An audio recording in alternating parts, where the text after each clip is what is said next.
आता घरीच बनवा रेस्टॉरंट स्टाईल पनीर मसाला. पनीर मसाला बनवण्यासाठी मी 2 चम्मच दही घेतलेली आहे. दहीमध्ये आपल्याला सगळे मसाले मिक्स करून घ्यायचे. मसाले कोणते कोणते घेतले ते पण सांगते.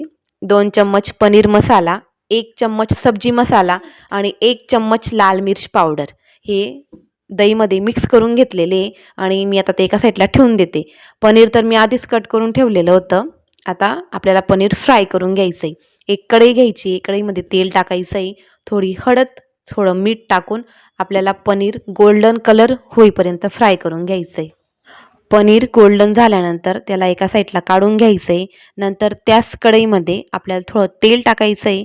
तेलमध्ये बारीक कट केलेला कांदा आणि लसूण टाकायचा आहे.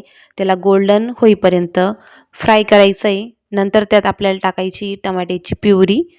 टमाट्याची प्युरी पण थोडी फ्राय झाल्यानंतर त्यात आपल्याला जे आपण दहीमध्ये मसाले मिक्स करून ठेवले होते ते टाकायचे. मसाले थोडा वेळ शिजू द्यायचे. मसाले शिजल्यानंतर त्याच्यामध्ये थोडंसं पाणी टाकायचं आहे आणि पनीरचे तुकडे टाकायचे. परत थोडं पाणी टाकून चवीनुसार मीठ, कोथिंबीर टाकून भाजीला थोडं शिजू द्यायचं आहे आणि आपली रेस्टॉरंट स्टाईल पनीर मसाला भाजी बनवून तयार आहे.